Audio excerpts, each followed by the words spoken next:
Hello. It started with a suitcase. Not the kind of suitcase you'd expect to see sitting in the hallway of your own home, mind you. This one was sleek, black, and expensive.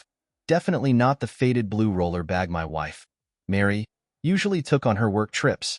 I noticed it the moment I walked into the house, my hands full of grocery bags. It was parked by the front door like it was ready to leave at a moment's notice. I glanced around the living room. The house was quiet, except for the hum of the air conditioner. No sign of Mary.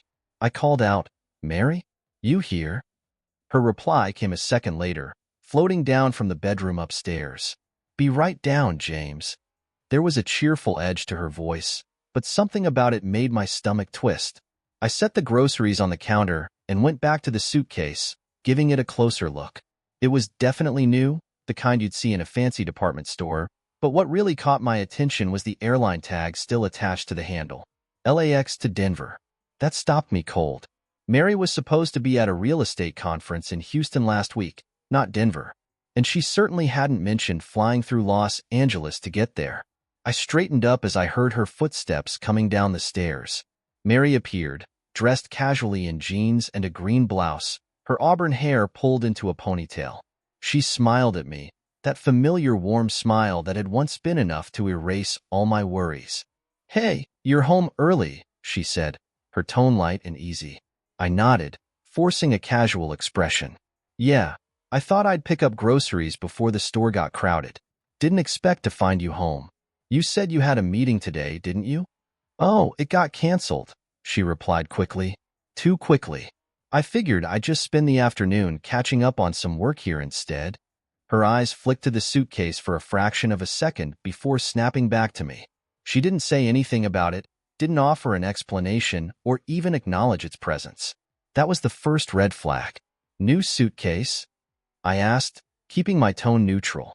Her smile faltered for a split second, so brief that most people wouldn't have noticed. But I did. "Oh, yeah," she said, brushing it off with a wave of her hand. "I needed a replacement. My old one was falling apart, remember?" I nodded slowly, even though her old suitcase had seemed perfectly fine the last time I saw it. There was a flicker of unease in her eyes as she picked up the suitcase and wheeled it toward the hall closet. Something was wrong. I could feel it in my gut. But for now, I said nothing. Sometimes, the best way to catch a lie is to let it unravel itself.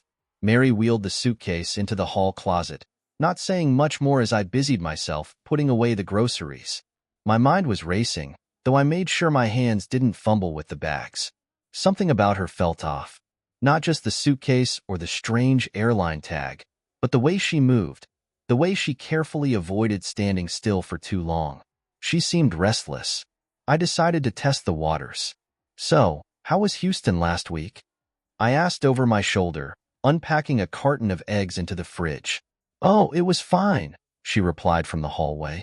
Her voice echoed slightly, and I pictured her facing away from me, probably pretending to adjust something in the closet.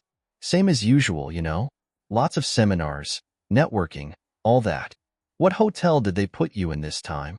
I pressed, keeping my tone light and conversational. There was a pause, just a beat too long. The Westin," she said, her voice higher than usual. "Nice place. Great view."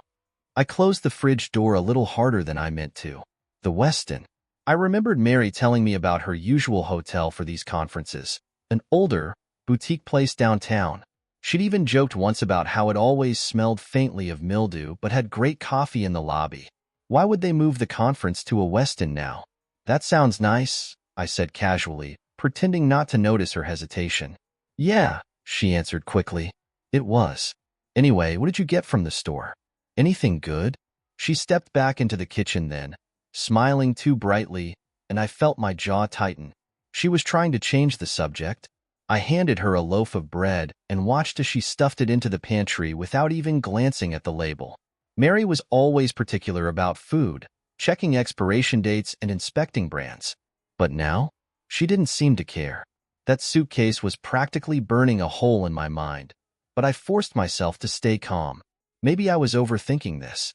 Maybe she had a reasonable explanation for everything, and I just needed to give her the benefit of the doubt. But something about her behavior felt too practiced. As the afternoon stretched on, I tried to shake the uneasy feeling, but it clung to me like a shadow. Mary spent most of the day upstairs in her office, the door closed. She said she had some reports to finish for work, but I didn't hear the familiar clatter of her keyboard. Instead, there was silence. Every so often, I thought I caught the faint sound of her voice, like she was talking to someone, but when I got close enough to listen, it stopped. By dinner, I couldn't ignore it anymore. My gut told me that suitcase wasn't just a suitcase, and that tag from Denver wasn't a coincidence. I needed answers, but I couldn't just ask outright. If she was hiding something, she'd find a way to dodge the question. After we finished eating, I waited until Mary stepped out to take a phone call. She said it was from her sister, but the way she glanced at me before leaving the room made me wonder. As soon as she was out of sight, I walked back to the hall closet and opened the door. The suitcase was still there, tucked neatly into the corner. I crouched down and unzipped the main compartment. Inside, everything looked normal at first glance. Folded clothes, a travel toiletry bag, a book. But as I rifled through the contents, I noticed something odd. There was a man's dress shirt tucked in with her clothes. Light blue, neatly pressed, and definitely not mine. My chest tightened as I stared at the shirt. Mary didn't wear clothes like this, not even for work. I picked it up, unfolding it carefully, and noticed something else. A faint smudge of makeup on the collar. I heard Mary's voice from the next room, muffled through the walls. She was still on the phone, laughing at something, completely unaware of what I was holding in my hands. I stuffed the shirt back into the suitcase and zipped it up just as quickly as I'd opened it. When she came back into the kitchen a few minutes later, she smiled like nothing was wrong. "That was Sarah," she said. "She's having some issues with her youngest and wanted advice." I nodded, forcing myself to act normal. "Everything okay?" "Yeah," she said, brushing a strand of hair behind her ear. "Just the usual parenting struggles." I nodded again, but inside, my mind was spinning. I needed time to think, to process what I'd found without tipping her off. Later that night, after Mary had gone to bed, I grabbed my laptop and retreated to the garage, where I kept a small workbench for fixing things around the house. I set the laptop down and opened a browser, my fingers hesitating over the keyboard. Part of me didn't want to do this. It felt wrong, invasive. But the other part of me, the part that had noticed the cracks in Mary's stories, the part that couldn't forget the sight of that dress shirt in her suitcase, needed to know the truth. I started by searching for flights between LAX and Denver during the week Mary was supposedly in Houston. It didn't take long to find a match, a flight that landed in Denver on Tuesday afternoon. Then I cross-referenced the passenger list with her frequent flyer account, which we'd set up together years ago.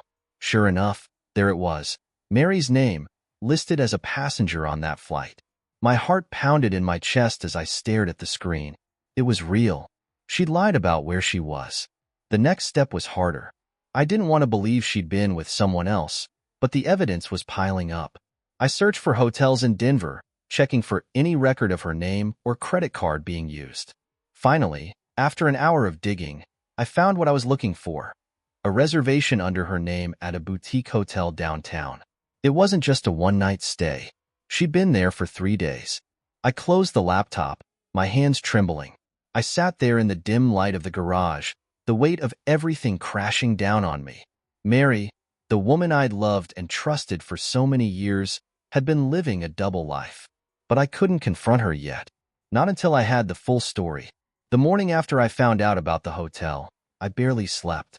My mind had replayed everything I'd seen, from the suitcase to the flight records, over and over. By the time the sun crept through the blinds, I'd already decided my next move. Mary had gone too far for me to sit back and pretend everything was fine. I walked into the kitchen to find her already up, sipping coffee and scrolling on her phone. She looked up and smiled, like it was just another day. "Good morning," she said. "Morning," I replied, keeping my tone even. My eyes drifted to the suitcase, still sitting by the closet door. "You heading out again soon?" Mary hesitated for a fraction of a second, but her smile didn't waver. "Not for a couple of weeks." "Why?" "Just curious," I said, pouring myself a cup of coffee. I sat across from her, watching her fingers fidget with the edge of her phone case. She didn't like small talk over breakfast. said it ruined her focus for the day. But today, she seemed to want to fill the silence. I was thinking of organizing the garage this weekend, she said casually. It's getting cluttered with all your tools and stuff. Might be a good time to sort through things. Sure, I said, taking a sip of my coffee. I'll help. Her gaze flicked to me, searching my face for something, but I didn't let anything show. I wasn't about to give her the upper hand by letting her know what I'd found. I spent the rest of the morning doing chores, using the mundane tasks to clear my head. Around noon, Mary mentioned she had errands to run and wouldn't be back until late afternoon. The moment she left, I grabbed my phone and made a call. The private investigator I found online seemed reputable, enough positive reviews to make me feel like I wasn't hiring a scam artist. His name was Greg, and he picked up after the second ring. Greg Sanders, Private Investigations, he said. Hi, Greg. My name's James. I need your help with something. I kept the details short, explaining that I suspected my wife of lying about her whereabouts and possibly more. Greg listened without interrupting, his tone professional but approachable.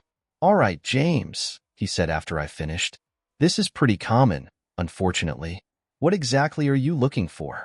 Evidence, background checks, surveillance? All of it, I said firmly. I need to know where she's been, who she's been with, and why. Greg gave a low whistle. All right, I can help with that. But I have to be upfront. This kind of work isn't cheap. I didn't care about the cost. I gave him my details and transferred the retainer fee as soon as we hung up. Within an hour, Greg sent me an email confirming he'd started his work. He also requested a list of Mary's typical patterns, where she worked, her usual haunts, any mutual friends she might confide in. I provided everything I could think of, including the hotel reservation in Denver. Greg said he'd have something for me within a few days. The wait was excruciating. Every time Mary left the house, I found myself wondering if Greg's people were following her. I wanted answers, but the truth loomed like a storm cloud in the back of my mind. What if I was wrong?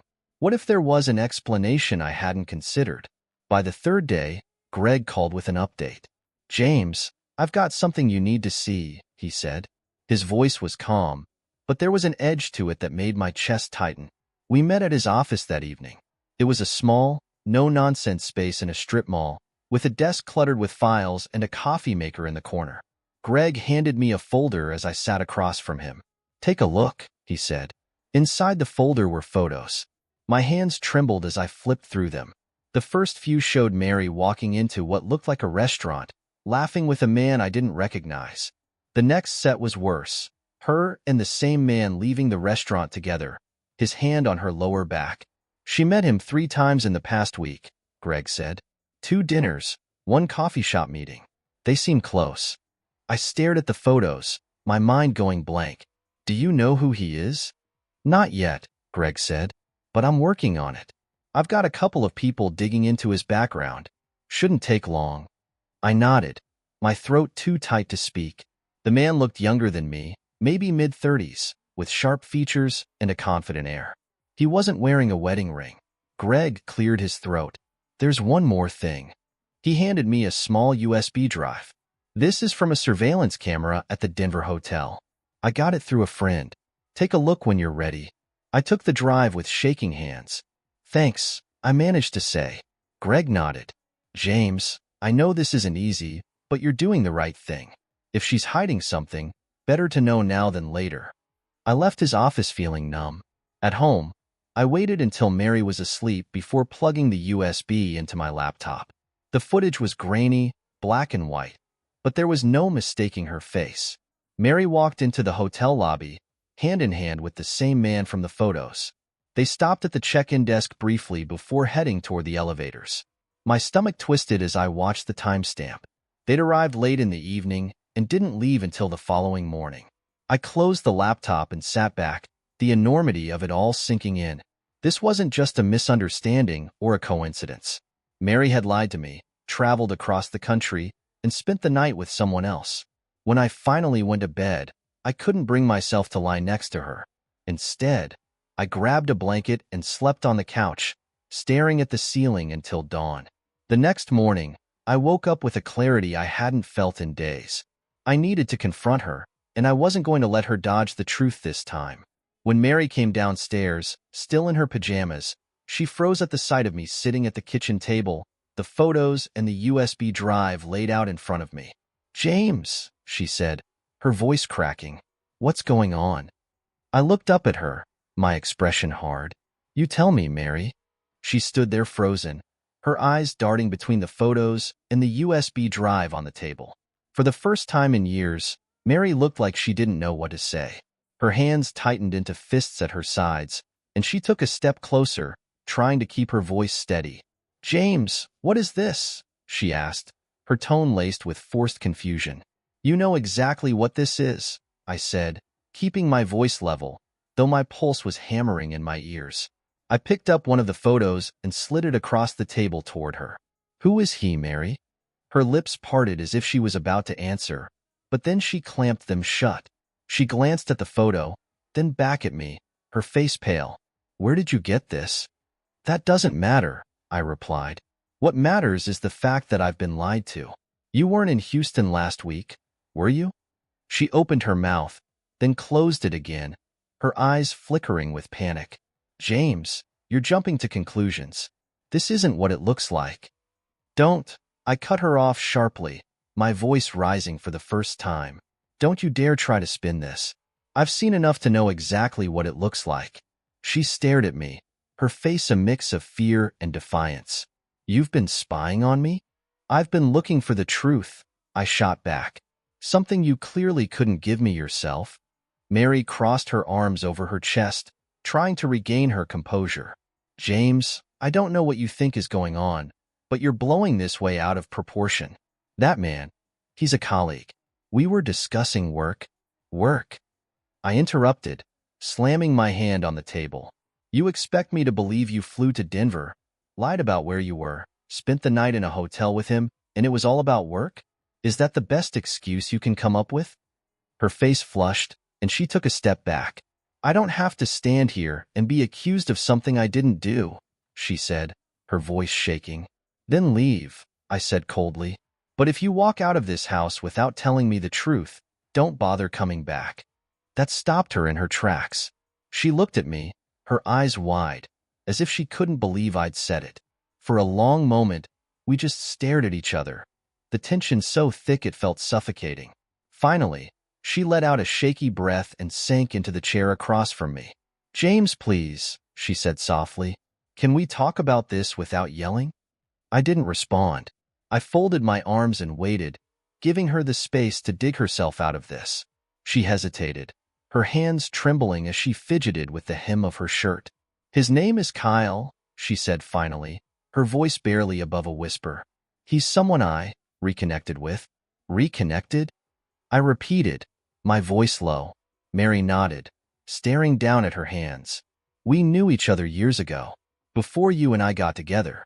It wasn't anything serious back then, but we kept in touch occasionally." "And now?" I pressed. She swallowed hard, her eyes brimming with tears. "I didn't plan for this to happen, James. I swear, I didn't. It started as just catching up, but then," she trailed off, unable to finish the sentence.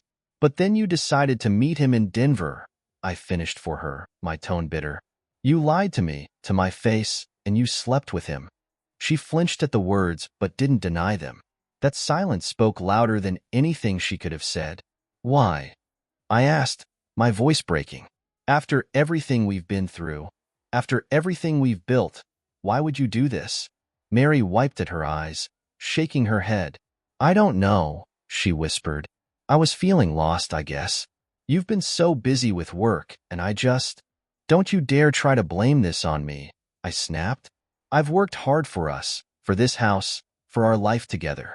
If you were feeling neglected, why didn't you say something? Why didn't you come to me instead of running to someone else?" She broke down then, sobbing into her hands. For a moment, I almost felt sorry for her. Almost. But the anger, the betrayal, was too raw to ignore. "I didn't want to hurt you," she said through her tears. "I didn't mean for it to go this far." "But it did," I said coldly. "And now I'm supposed to what? Forgive you? Pretend this never happened?" She looked up at me, her face streaked with tears. I don't know what I'm asking for, James. I just, I don't want to lose you. Her words hit me like a punch to the gut. The woman sitting across from me was someone I thought I knew better than anyone else, but now, she felt like a stranger. How could I trust anything she said after this? I need time, I said finally, standing up from the table. I need time to think about what I'm going to do next. And you need to figure out if this is really what you want. Because if it is, you don't get to come back from it. Mary nodded, her shoulders shaking as she cried quietly. I didn't wait for her to say anything else. I turned and walked out of the room, heading for the garage to clear my head. In that moment, I didn't know if I could forgive her. All I knew was that the life I thought we had was gone, shattered by her choices. And I wasn't sure if it could ever be pieced back together. For the next few days, I avoided Mary as much as I could while still living under the same roof. We passed each other in silence, the air between us heavy with unspoken words. I slept in the guest room, locking the door behind me each night. I couldn't bring myself to face her. Every time I saw her, all I could think about was Kyle, that hotel, and the lies she told. It wasn't just the betrayal that burned. It was the way she tried to excuse it, the half-hearted explanations, the deflection, as if my work schedule or her feeling lost was justification for what she'd done. I knew I couldn't let her off that easily. She had destroyed the trust we built over the years, and she wasn't going to walk away unscathed. I spent most of my time thinking, planning. I wasn't going to scream or break things. That wasn't who I was. My revenge needed to be deliberate, calculated. Mary had made me feel powerless when she decided to betray me, but now it was my turn to take back control. The first thing I did was call Greg, the private investigator. I told him I needed more details about Kyle, his job, his relationships, everything. Greg didn't ask questions. He simply said he'd get back to me. While he worked on that, I started laying the groundwork for what I had in mind. Mary and I shared everything: bank accounts, credit cards, the house. I had no intention of letting her walk away with half of what we'd built, not after what she'd done. I called a divorce attorney, someone I knew from college, and explained the situation. You've got a solid case for infidelity, the attorney said, but it's going to depend on the state laws and whether you have proof. I've got proof, I said firmly. Good, he replied. Then we'll hit her where it hurts. But be prepared. This won't be pretty. I'm not expecting it to be, I said. Over the next week, I worked in secret. I transferred half of our savings into an account in my name, something the attorney had advised me to do before filing for divorce. I also canceled the joint credit card we shared, replacing it with one in my name only. Mary didn't notice at first, too wrapped up in her own guilt or whatever she was feeling. She spent most of her time apologizing, asking if we could talk, if there was any way to fix things. I gave her nothing in return. When Greg finally called with the information on Kyle, I felt a grim satisfaction settle over me. Kyle worked in finance, a mid-level manager at a brokerage firm. He was divorced, no kids, and apparently had a history of dating women he met through work events. Anything else? I asked. Just one more thing, Greg said. He's got a reputation for being slippery, plays fast and loose with company policies. Nothing illegal, as far as I can tell, but definitely not someone I'd trust with my money. That was all I needed to hear. Thanks, Greg. I appreciate it. Now that I had everything in place, it was time to put my plan into action. The first move was subtle. I left a copy of the photos and the hotel surveillance footage on the kitchen table, along with a note that simply read, "You've made your choice. Now I'm making mine." When Mary came home that evening, she found me sitting in the living room, calmly watching TV. She held up the envelope, her face pale. "James, what is this?" "Divorce papers," I said without looking at her. "Signed and ready to file." Her hands trembled as she opened the envelope and pulled out the documents. You're serious?" "Dead serious," I said. "You made your decision, Mary. Now it's time to live with it." She sank into the chair across from me, tears streaming down her face. "I thought we could work through this," she said, her voice breaking. I finally looked at her, my expression cold. "There's no working through this. You betrayed me, lied to me, and now you want forgiveness because you're scared of the consequences. It's too late for that." She didn't say anything, just sat there sobbing quietly. I didn't feel sorry for her. She brought this on herself. The next day, I took the revenge one step further. Greg had given me Kyle's work email and office address, and I used it to send him a message. It was short and to the point. I know who you are, and I know what you've been doing. Stay out of my life, or I'll make sure your employer knows exactly the kind of person they're dealing with. I didn't expect him to respond, and he didn't. But I knew the message would rattle him, make him second-guess every move he made from now on. Mary, meanwhile, tried to salvage what little dignity she had left. She begged me not to tell anyone about the affair, pleading with me to keep it private for the sake of her reputation. Why should I protect you? I asked coldly. James, please, she said. I made a mistake, but I don't want everyone to think. Think what? I interrupted. That you're a liar? A cheater? That's the truth, Mary. You don't get to rewrite it. I didn't broadcast her affair to the world, but I also didn't go out of my way to hide it. When friends and family asked why we were divorcing, I told them the truth. The reactions were mixed. Some were shocked, others tried to defend her, saying everyone makes mistakes. I didn't care what they thought. The final blow came when the divorce was finalized. Thanks to the evidence I'd gathered, Mary walked away with much less than she'd hoped for. The house stayed with me, as did the majority of our savings. She looked devastated when the judge announced the ruling, but by then, I couldn't bring myself to feel anything for her. After everything was said and done, Mary moved out of the house, leaving behind a life she'd helped build and then destroyed. I didn't look back. There was nothing left to salvage. Mary moved out 2 weeks after the divorce was finalized. I didn't offer to help her pack, and I didn't say goodbye when she left. The sound of her car pulling out of the driveway was the last I heard of her that day. I stood by the window, watching until her taillights disappeared down the street.